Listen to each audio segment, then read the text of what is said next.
Fala minha gente, tudo certo? Vamos nessa então falar sobre a Internacional e nesse vídeo aqui eu quero trazer para vocês algumas das principais informações trazidas por José Olavo Bisol, vice-presidente de futebol do Inter, na entrevista que deu para a galera do Voz do Gigante. Douglas Demoliner e Lucas Colari estavam ao vivo no programa que eles têm pela manhã e eles entrevistaram o Bisol. Uma ótima entrevista com muito conteúdo. A minha missão aqui é resumir os fatos, mas vai lá, dá uma moral pra galera do Voz do Gigante que faz um trabalho excepcional e é claro, tu pode ir lá colaborar com eles também. Mas aqui, eu insisto, a minha situação é tentar te deixar posicionado no que de mais importante foi falado por lá, beleza?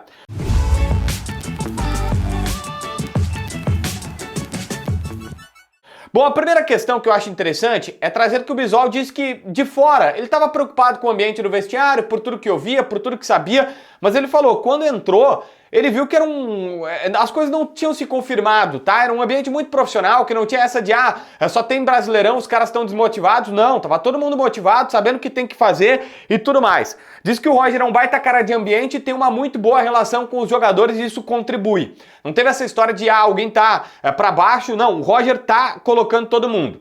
O que ele acha que o Inter estava dando aquela oscilada era por conta dos muitos jogadores importantes que estavam no departamento médico. Isso agora não é mais uma realidade e as coisas estão acontecendo de fato. Sobre saídas de jogadores, e também foi falado, ele explicou a situação no Bustos. Disse, olha, na realidade o Bustos o Inter recebeu uma proposta que, primeiro, foi uma proposta interessante para o Bustos, do River e tal, ele quis ir, contemplava o jogador, mas que também contemplava o Inter. Chegou a colocar que o valor que o River Plate pagou para ter o Bustos, o Inter não pagaria nunca para um lateral. O Wesley também foi pauta, e aí ao ser questionado sobre o Wesley, ele disse, olha, o que aconteceu foi uma sondagem de um intermediário que não tem necessariamente a procuração do jogador, não é o empresário do jogador, prometendo uma proposta, mas não teve uma proposta formal, oficial, papel timbrado na mesa do Internacional. Todo mundo já sabe que alguém trouxe para o Inter não está dizendo quem, uma proposta, uma possibilidade de 7 milhões de euros pelo Wesley. O Inter já rechaçou, o cara prometeu voltar com uma coisa um pouco melhor e tal. O Inter automaticamente avaliaria. E, aliás, esse é um outro ponto bem importante da conversa, porque ele fala abertamente, dizendo, olha, neste momento, o Inter não tem nenhum interesse em vender nenhum jogador. Por quê? Porque a janela está fechada para entrada. Eles só vão vender alguém se for uma oferta, assim, excepcional. Um valor fora da curva, um valor, assim, né, muito acima do que se imagina. E talvez 10 milhões de euros pelo Wesley possa ser um valor excepcional. A gente vai ter que ver, é mais ou menos o valor, né? É uma grande venda. É o valor do Vitão, é o valor do Maurício, aí tem que ver o que sobra pro Inter e tal, mas o fato é, ele diz que tem que ser um valor excepcional. Tem um valor, sabe, que realmente faça muita diferença, porque daí tem as contas do Inter que precisam ser pagas, mas que com a janela fechada fica muito difícil agora, porque, poxa, se tu vender o Wesley, não tem reposição, tá? Não tem o que fazer, tu não pode contratar um outro jogador. Então eles não têm interesse nessa questão aí, tá? De fazer a venda, no Inter não tá, ele tá meio que fechando a porta, mas enfim, chegando, vão ter que fazer essa situação. Confirmou que tiveram uma conversa com o Zenit nessa semana para tentar receber os valores em aberto do Yuri Alberto e que isso está sendo tratado. Que Robert Renan, ele teria aquele ganho de 4 milhões de euros se ele fosse vendido por 25 milhões de euros, que era o que estava previsto em contrato e que era o que se imaginava, né? Que o Inter conseguisse ajudar naquela venda para a Inglaterra e aí ele disse, ali teria uma cláusula de 4 milhões de euros. Mas acabou não dando certo, ele disse, olha, foi 250 mil dólares que nós recebemos agora, se ele for vendido, porque ele foi por empréstimo, mais 1 milhão de dólares por conta da venda e é isso. Então volta a estacar zero, como ele não foi vendido como todo mundo imaginava, o Corinthians cantarolava que isso ia acontecer, não aconteceu. Ele disse que vai voltar a ter essa conversa com o Zenit até para receber valores. Esta conversa linkou a situação dele não negar as cobranças e as situações do Flamengo e do Cruzeiro pelas dívidas que o Inter tem, 1,5 milhão de reais que o Inter deve pelo Thiago Maia junto ao Flamengo, 2,8 milhões reais que o Inter deve do Cruzeiro, mas ele diz que, de fato, o Internacional tem essas dificuldades, mas ele até ficou meio chateado, dizendo que nesse momento sem pauta acaba se criando alguma pauta, que a imprensa faz isso e até tem uma parte que ele começa a falar sobre isso, olha, que os próprios influencers colorados estariam fazendo isso, mas que não era algo relevante, que não era algo importante, porque todo clube brasileiro tem suas dívidas e que o Inter tem dívida, mas também tem valores a buscar. Só que assim, aí tentou dar alguma explicação, dizendo que o Inter gastou muito na enchente, que as pessoas não estão vendo isso, que está tentando com a CBF ressarcimento. O Inter tenta ainda 10 milhões de reais a receber da CBF pelos gastos a mais que teve com CT, com viagem, logística, aquela coisa toda. Mais do que isso, ele falou que o pensamento agora e o sentimento que ele tem sobre essa questão financeira do Inter é quase de enxugar gelo. E é difícil fazer futebol com pouco. Ele falou isso, tá? Que acha que tá complicado, tá mais difícil ainda fazer as pessoas entenderem o momento do Internacional. Ele disse assim que talvez a comunicação vai ter que ser mais realista, mostrando a realidade do clube, que não tem dinheiro para grandes contratações, para contratações de lotar aeroporto, e que o torcedor vai ter que ter isso.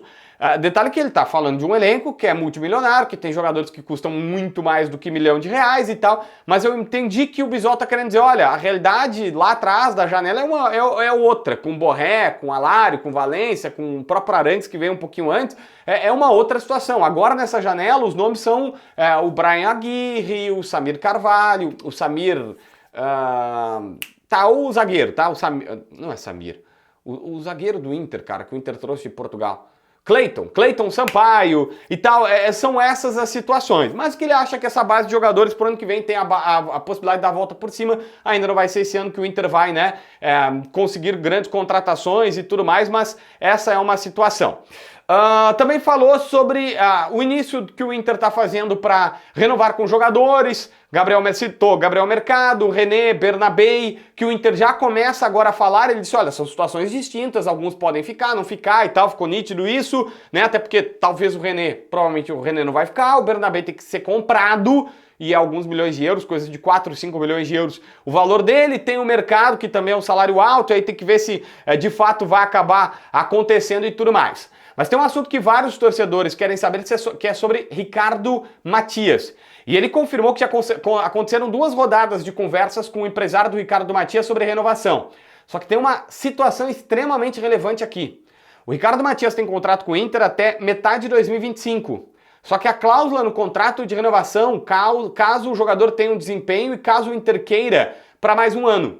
E o Inter na semana passada mandou uma notificação pro garoto dizendo, eu estou prorrogando o teu contrato até metade de 2026. Então aquela história de, chegou uma proposta do PSV e aí ele pode assinar pré-contrato tão logo queira agora, daqui a alguns dias, e o Inter vai ficar a ver navios ou faz a negociação. Não está mais sendo a realidade. O contrato desse jogador está sendo prorrogado até metade de 2026. O Inter conseguiu sim se precaver, o Inter conseguiu sim ter aí um dispositivo no contrato que lhe salvou. Então o Ricardo Matias ainda está conversando para renovar, e o Inter vai conversar para renovar e aumentar o salário dele, melhorar, só que diz, olha, ele tem que ganhar mais ou menos condizente com os jogadores da base que sobem pro profissional e estão fazendo a sua vida. Não dá para botar lá em cima. Mas não tem mais aquela pressa de, o cara pode assinar um pré-contrato daqui a algum tempinho mais e tal, e por isso teria que tentar uma venda de qualquer maneira. O Inter, na prática, já renovou o contrato dele até metade de 2026 por conta desse dispositivo. Agora só quer dar uma melhoria para esse jogador. Uma última, que eu acho que é importante, ele confirmou que o Inter contratou um time de psicólogos, não é só um, tá? Mas alguns psicólogos que estão trabalhando a partir de agora no dia a dia no vestiário do Beira-Rio, do CT Parque Gigante e tudo mais. Mas ele disse, olha, eles já estão integrados, ele já participou em algumas reuniões com esses profissionais que vão tratar da questão mental dos jogadores, que ele obviamente foi só elogios dizendo que isso precisa acontecer, mas relembrou e disse, olha, esse é um trabalho que ele vai repercutir diretamente, sabe, não vai ser no próximo jogo, vai ser um futuro. Não dá para achar assim, contratou o psicólogo, então agora na volta tá todo mundo, né? É um trabalho contínuo de melhoria da saúde mental dos jogadores que está sendo feito, tá certo? Se inscreve no canal, assina a notificação, deixa teu like, comenta aqui embaixo para ver mais vídeos.